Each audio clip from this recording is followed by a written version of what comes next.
আমি কোয়েল। বন্ধুরা, একটি গাছ, গাছটা কোনোদিন কারো কাছে ফুল চায়নি, তবু ঋতু এলে ফুলে ভরে গেছে।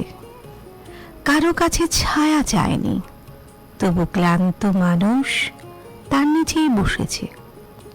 কারো প্রশংসা চায়নি, তবু পথিকরা তার সৌন্দর্য নিয়ে কথা বলেছে। সেদিন বুঝলাম, নিজেকে সুন্দর করে গড়ে তুললে সব কিছু চাইতে হয় না, কিছু কিছু জিনিস সময় নিজেই এনে দেয়। আর আমরা প্রত্যেকে বিশ্বাস করি, একজন সর্বাঙ্গীন সুন্দর ব্যক্তি কখনোই কথার আঘাতে কাউকে জর্জরিত করতে পারে না, এমন কোনো শব্দ উচ্চারণ করতে পারে না যা অন্যকে আঘাত করবে। আসলে বর্তমান বিশ্বে সামাজিক সম্প্রীতি ও শান্তির জন্য অন্যতম বড় হুমকি হয়ে দাঁড়িয়েছে। কোনো ব্যক্তি বা গোষ্ঠীর ধর্ম, জাতি, বর্ণ বা লিঙ্গের উপর ভিত্তি করে কোনো প্রকার নেতিবাচক বা বৈষম্যমূলক মন্তব্য করাই হলো বিদ্বেষমূলক বক্তব্য। ইন্টারনেট ও সামাজিক যোগাযোগ মাধ্যমের দ্রুত প্রসারের কারণে এই বিষাক্ত বক্তব্যগুলো এখন খুব দ্রুত ছড়িয়ে পড়ছে। এটি সমাজে সহিংসতা, অসহিষ্ণুতা এবং মানবাধিকার লঙ্ঘনের মতো ভয়াবহ পরিস্থিতির জন্ম দিচ্ছে। এই বৈশ্বিক সমস্যাটির বিরুদ্ধে সচেতনতা তৈরি করতে জাতিসংঘের সাধারণ পরিষদ প্রতি বছর 18 জুন অর্থাৎ আজকের দিনটিতে আন্তর্জাতিক দিবস হিসাবে ঘোষণা করেছে এই বিদ্বেষমূলক বক্তব্য প্রতিরোধ করার। এই দিবসের মূল লক্ষ্য হল সমাজে পারস্পরিক শ্রদ্ধা, সহনশীলতা এবং অন্তর্ভুক্তি বৃদ্ধি করা।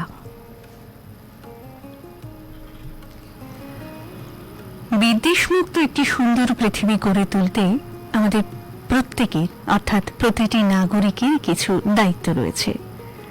যেমন ধরুন, কোনো তথ্য যাচাই না করে সোশ্যাল মিডিয়াতে শেয়ার করা থেকে বিরত থাকতে হবে।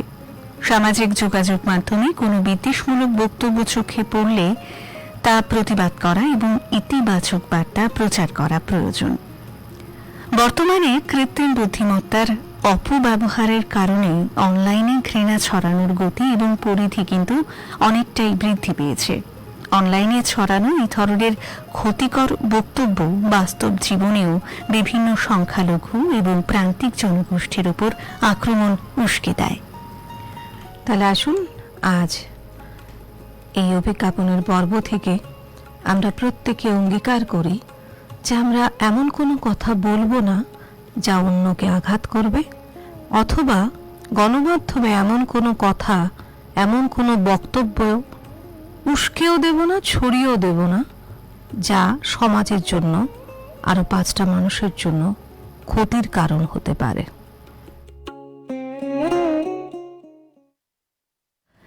এবারে অভিজ্ঞাপনের পর্বে নিয়ে নিচ্ছে ছোট্ট বিজ্ঞাপন বিরতি।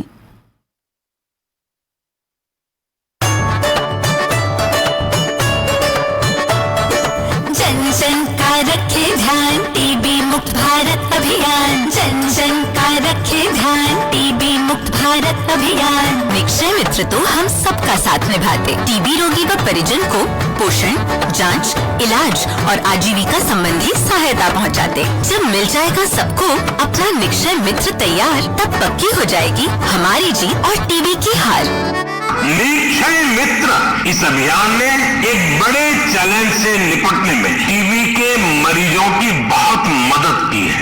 आपको जानकर हैरानी होगी, हमारे देश में 10-12 साल के बच्चे भी निक्षय मित्र बनकर टीबी के खिलाफ लड़ाई को आगे बढ़ा रहे हैं। जन जन का रखे ध्यान, टीबी मुक्त भारत अभियान। अधिक जानकारी के लिए नजदीकी आयुष्मान आरोग्य मंदिर जाएं। स्वास्थ्य एवं परिवार कल्याण मंत्रालय द्वारा जनहित में जारी।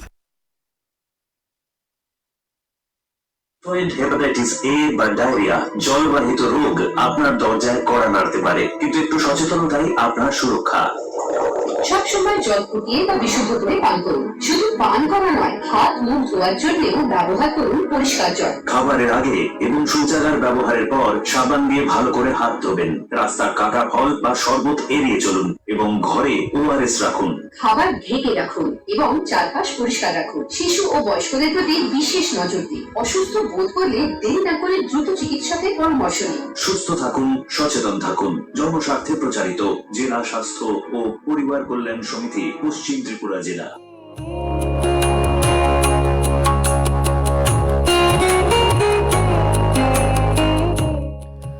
বিজ্ঞাপন বিরতির পর আবারও ফিরে এলাম আজকের অভিজ্ঞাপন পর্বে। আজ 18 জুন। ইতিহাসের পাতায় চোখ রাখলে দেখব আজকের দিনেই 1576 সালে রানা প্রতাপ এবং সম্রাট আকবরের বাহিনীর মধ্যে ঐতিহাসিক হলদিঘাটের যুদ্ধ শুরু হয়েছিল। আজকের দিনে 1946 সালে ডক্টর রামমোহন লোহিয়ার নেতৃত্বে গোয়া মুক্তি আন্দোলনের অংশ হিসেবে পর্তুগিজ শাসনের বিরুদ্ধে প্রথম সত্যাগ্রহ শুরু হয়েছিল।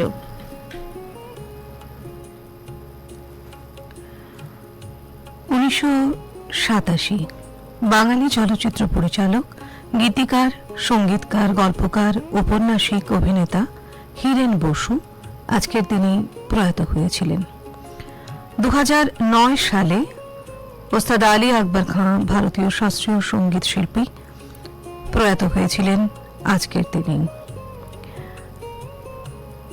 ভারতের প্রথম ট্র্যাক অ্যান্ড ফিল্ড ক্রীড়াবিদ মিল্খা সিং 2021 সালে প্রয়াত হয়েছিলেন আজকের দিনে।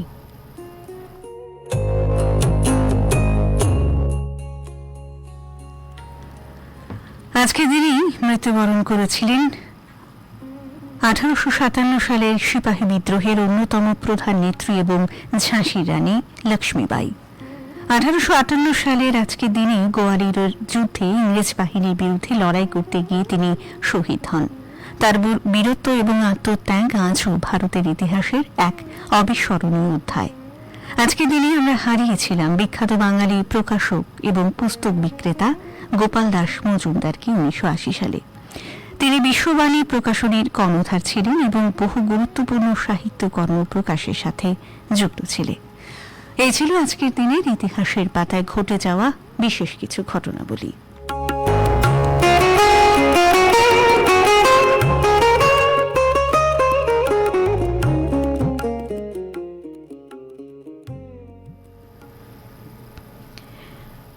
এবারে লিখছি তোমায় পর্ব।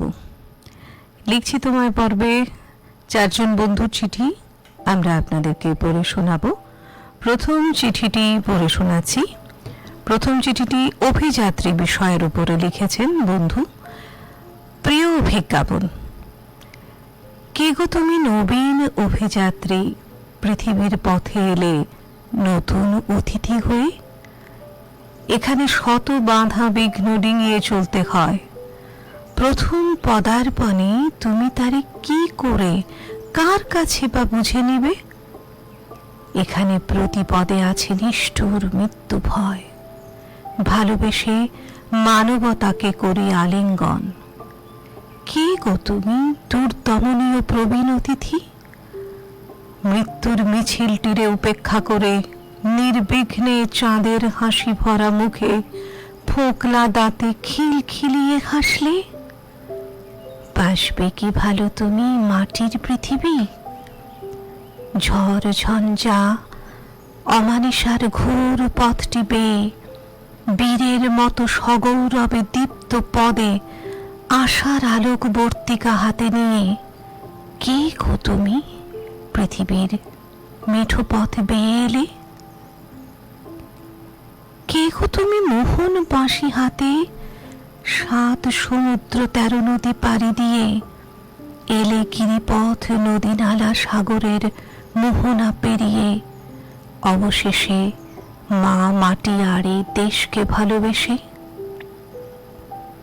মৃত্যুর উপত্যকা পাড়ি দিতে কে গো তুমি পৃথিবীর পথে নির্ভীক অভিযাত্রী। কে তুমি, তোমার কপালে অভয় জয়টিকা। 7 সমুদ্র 13 নদী পাড়ি দিয়ে এলে গিরিপথ নদী নালা সাগরের মোহনা পেরিয়ে অবশেষে মা মাটি আড়ে দেশকে ভালোবেসে। মৃত্যুর উপত্যকা পাড়ি দিতে কে গো তুমি পৃথিবীর পথে নির্ভীক অভিযাত্রী। কে তুমি, তোমার কপালে অভয় জয়টিকা। হাতে নিয়ে বিজয়ের ঝান্ডা, অমর অমুখ বাণী নিভৃতে নির্জনে, কানে কানে শোনাতে এলে বুঝি আত্মের প্রাণ মনে গভীর উল্লাসে আজি। জানি না আমার মহান বিধাতা কি লিখেছেন তোমার ভাগ্যলিপিতে। কে গো তুমি, জাদুকর জাদুর বাঁশি হাতে? ঘোর সংকট মুছে দিতে তুমি এলে বুঝি একা একা অমানিসার রাতে আলো হাতে। এক অন্য রকম নবীন অভিযাত্রী। কে গো তুমি? নবীন কবি দেখি তোমার অপূর্ব ছবি, মৃত্যুর যন্ত্রণা থেকে মুক্তি দিতে। কে গো তুমি? স্বর্গ মর্ত পাতাল ছাড়ি উঠো ত্রিমণ্ডল ভাঁড়ি। পৃথিবীর পথে নবীন কল্পনার পুরুষ, জানি তুমি সেই প্রবীণ অভিযাত্রী। পাপে তাপে উদ্ধারিতে মৃত্যুময় পৃথিবীতে আজি তুমি এলে হয়ে নবীন অভিযাত্রী।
এই সুন্দর চিঠিটি লিখেছেন ভারতী চট্টোপাধ্যায়, গ্রাম ডিহা, থানা জয়পুর, জেলা বাঁকুড়া থেকে। পরের চিঠিটি কোয়েল আপনাদের পড়ে শোনাচ্ছে।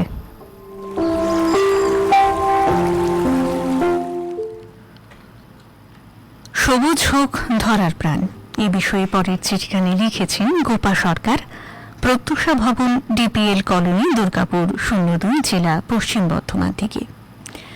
লিখছেন, প্রিয় অভিজ্ঞাপন, রুক্ষ ধরনের বুকে সরসতা আনার এক অভিনব প্রয়াসকে স্বাগত। সবুজ হল সতেজতার প্রতিমূর্তি। এই মূর্তি পুজোয় লাগে একটি পরিচ্ছন্ন মানবিকতা এবং জীবনের মূল্যবোধের জীবন্ত মানসিকতা। ধরার বুকে বাড়ছে জনসংখ্যার চাপ, দিকে দিকে নিধন হচ্ছে জঙ্গল, বসত গড়ার কাজ চলছে পৃথিবী জুড়ে, সবুজে হারাচ্ছে পৃথিবী, বিশ্ব পরিবেশ হচ্ছে বিনষ্ট, সবুজের নিঃশ্বাস ক্রমশ পরিণত হচ্ছে নীল নিঃশ্বাসে। গাছে গাছালি শুধু ছায়া দান করে না, ফুল ফল দেয় না, খাবার দেয় না এই গাছ, পৃথিবীর জলবায়ুর ভারসাম্য রক্ষা করে, পৃথিবীর বিষ শুষে নিয়ে পৃথিবীকে জীবিত করে তোলে। তাই তো বলি, ধুলায় ভরা ধরার ভূমি, মাটির শয্যাতল, পরম স্নেহে করছে পালন বৃক্ষ মানুষ দল। মানুষ আর বৃক্ষ, বৃক্ষ আর মানুষ, এরা সজীবতার পরিপূরক।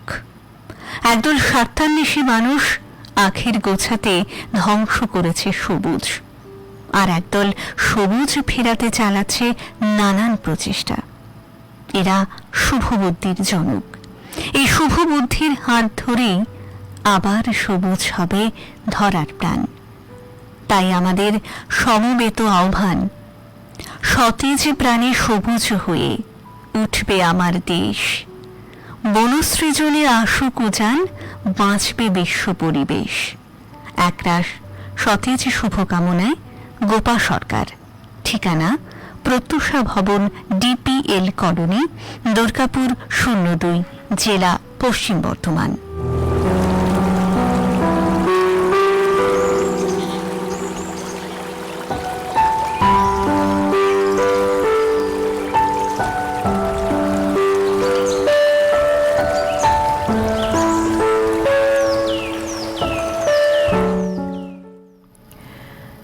এরপরে চিঠিটি কলমে কৃষ্ণেন্দু বিশ্বাস, পায়রাডাঙ্গা, রানাঘাট, নদিয়া।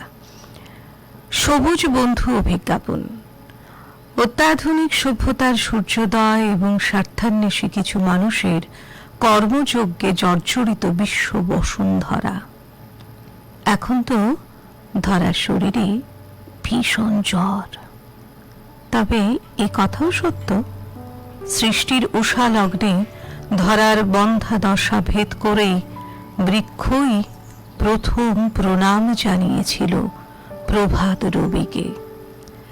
আবার সেই সবুজ বৃক্ষরাশির শীতল স্নিগ্ধ ছায়ায় ধরিত্রীর মানব জাতিকে প্রথম আশ্রয় দিয়েছিল। আমাদের এই সবুজ ধরা জন্মকালে অর্ধেক ছিল অরণ্যাবৃত, কিন্তু প্রযুক্তি, নগরায়ন, রাস্তাঘাট ও কংক্রিটের জঙ্গল গড়ে তোলার কারণে লক্ষ লক্ষ বনস্পতিকে হত্যা ও জলাশয়ের অপমৃত্যু ঘটিয়েছে নিষ্ঠুর, নির্মম, কাণ্ডজ্ঞানহীন মানব রূপে কিছু দানবের দল। তারা অবলীলায় প্রকৃতিকে ধ্বংস করার উৎসবে হাত পা লাগিয়েছে, যার ফলশ্রুতিতে জলবায়ুর এমন ছন্দপতন ও বিশ্ব উষ্ণায়ন। আমাদের ভুললে চলবে না, গাছ আমাদের উপকারী পরম বন্ধু, পরম আত্মার আত্মীয়। একটি গাছ লক্ষ প্রাণ, হয়তোবা তার চেয়েও আরো বেশি। রবি ঠাকুর বর্ষার শুভারম্ভে শান্তিনিকেতনে বৃক্ষরোপণের সূচনা করেছিলেন, যা আজ বন মহোৎসব রূপে সারা ভারতবর্ষে পালিত হয়। তবে বর্তমানে বিজ্ঞানের নানান অগ্রগতি সত্ত্বেও পৃথিবীকে টিকিয়ে রাখার জন্য আজও অরণ্যই একমাত্র ভরসা। বন্ধুরা, বিনা শপথে নিয়েছি অঙ্গীকার, বসুন্ধরাকে সুস্থ, সুন্দর ও চিরসবুজ করে তুলব। তাই তো নিজের বাড়িতে বিভিন্ন গাছের চারা তৈরি করে একটু বড় করে পরম আদরে ও যত্নে তুলে দিচ্ছি বিভিন্ন স্কুল পড়ুয়ারা ও পরিচিত মানুষের হাতে। পাশাপাশি বিশেষ বিশেষ দিনে বসুন্ধরার বুকে গাছ রোপণ করে চলেছি। পরিশেষে সর্বস্তরের মানুষের কাছে এই আবেদন, শুধু 5ই জুন নয়, যদি আমরা সারা বছর জুড়েই অন্তত 1-2টি করে গাছ লাগিয়ে পরম যত্নে বাঁচিয়ে রাখতে পারি, তবেই সবুজ হবে ধরার প্রাণ। আর আমরা সবাই পাব প্রাণবায়ু, পরম শান্তি ও বাঁচার রসদ। কৃষ্ণেন্দু বিশ্বাস, পায়রাডাঙ্গা, রানাঘাট, নদিয়া।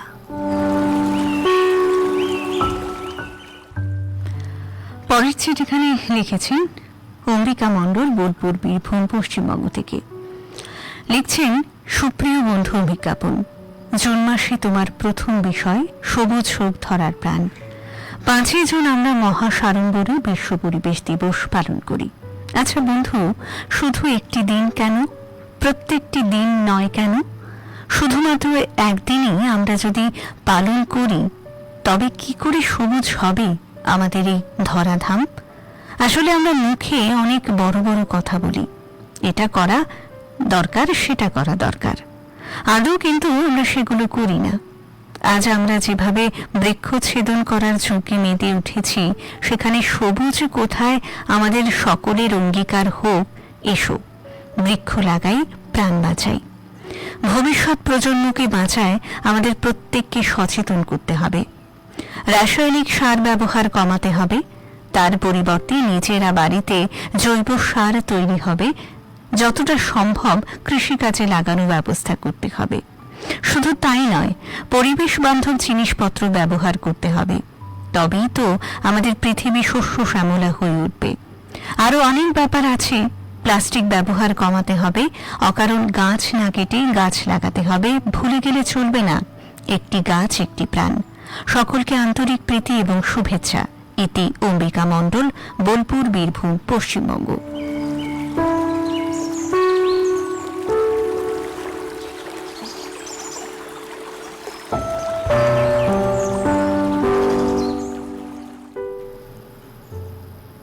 এতক্ষণ লিখছি তোমায় পর্বে 4 জন বন্ধু চিঠি আমরা একে একে আপনাদের পড়ে শোনালাম। এবারে একটি তথ্য আপনাদেরকে জানিয়ে দিচ্ছি। তথ্য সংস্কৃতি দপ্তর ত্রিপুরা সরকার থেকে জানিয়েছে, ত্রিপুরার আনারসকে বিশ্ববাজারে তুলে ধরার উদ্দেশ্যে দিল্লিতে ত্রিপুরা গ্লোবাল পাইনঅ্যাপল ফেস্টিভ্যাল 2026 আয়োজনের সিদ্ধান্ত গ্রহণ করা হয়েছে। আগামী 27 থেকে 29 জুন 2026 3 দিন ব্যাপী এই উৎসব দিল্লির মেজর ধ্যানচাঁদ ন্যাশনাল স্টেডিয়ামে অনুষ্ঠিত হবে। এবারের উৎসবের মূল ভাবনা ও থিম রাখা হয়েছে আনানাস সে আত্মনির্ভরতা, ত্রিপুরা ইন্ডিয়াস গোল্ডেন হারভেস্ট। তথ্যটি শুনলেন।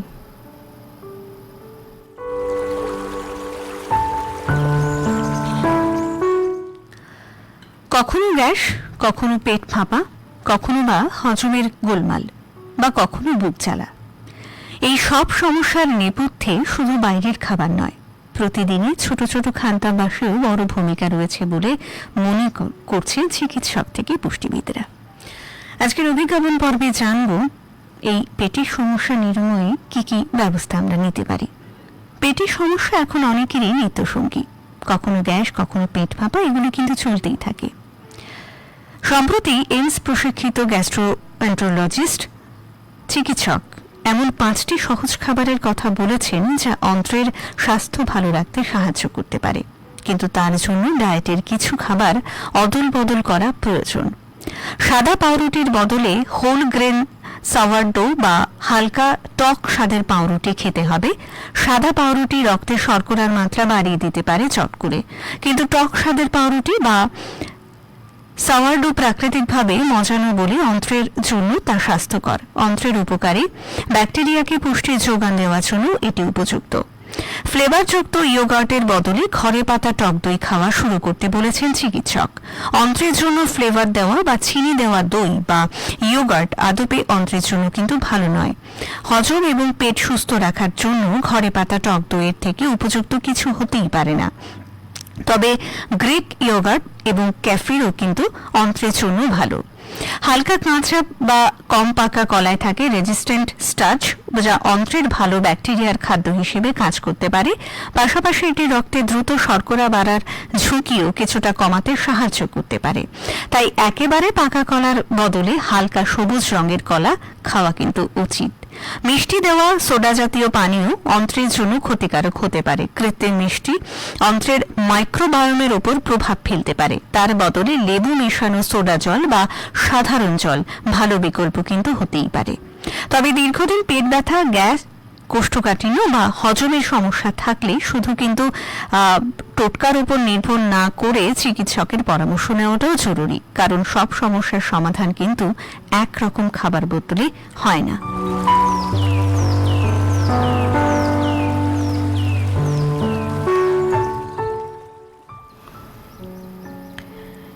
এবারে কয়েকটি কাজের খবর জানিয়ে দিচ্ছি। এসিসিআর রেলওয়ে অ্যাপ্রেন্টিস রিক্রুটমেন্ট 2026, যা আবেদন করার আজকেই শেষ তারিখ। সাউথ ইস্ট সেন্ট্রাল রেলওয়ে সংস্থা, পদের নাম অ্যাক্ট অ্যাপ্রেন্টিস, মোট শূন্য পদ 1079টি। কর্মস্থল নাগপুর ডিভিশন ও মতিবাগ ওয়ার্কশপ। আবেদনের শেষ তারিখ 18 জুন 2026, অর্থাৎ আজকের দিন। যোগ্যতা মাধ্যমিক দশম পরীক্ষায় ন্যূনতম 50% নম্বর। বয়সসীমা 15 থেকে 24 বছর। সংরক্ষিত শ্রেণীর জন্য সরকারি নিয়ম অনুযায়ী বয়সের ছাড় রয়েছে। নির্বাচন পদ্ধতি হচ্ছে মাধ্যমিক ও আইটিআই নম্বরের ভিত্তিতে। মেরিট লিস্ট, লিখিত পরীক্ষা নেই। স্টাইপেন্ড অ্যাপ্রেন্টিসশিপ রুলস অনুযায়ী প্রদান করা হবে। আবেদন করতে হলে অ্যাপ্রেন্টিসশিপ পোর্টালের মাধ্যমে অনলাইনে http://secr.indianrailways.gov.in এই ওয়েবসাইটে আবেদন করতে হবে।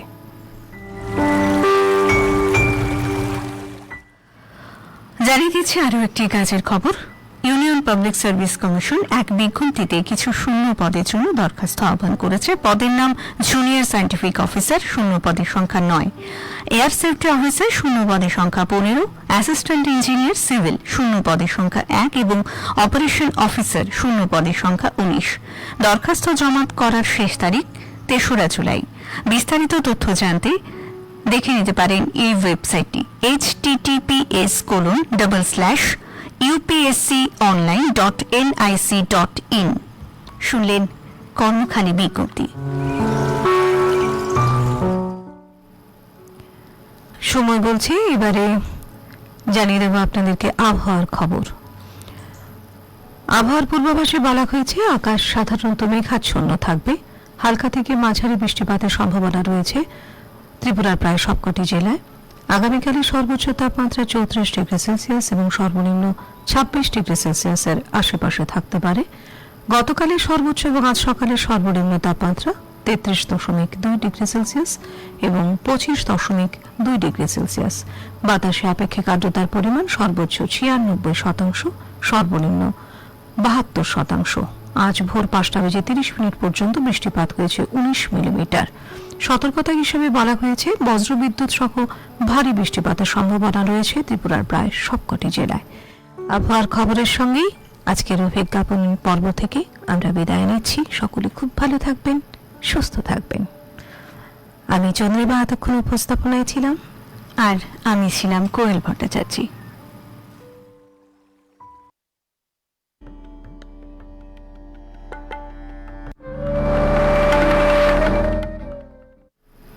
আকাশবাণী আগরতলা। এখন শুনবেন সংবাদ।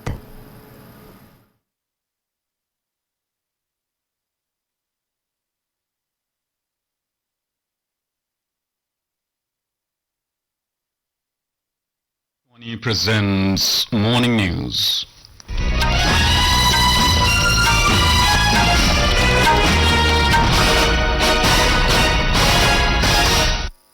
Good morning. I am Nishit Kumar. The headlines. Prime Minister Narendra Modi to attend Viva Tech Summit in Paris with French President Emmanuel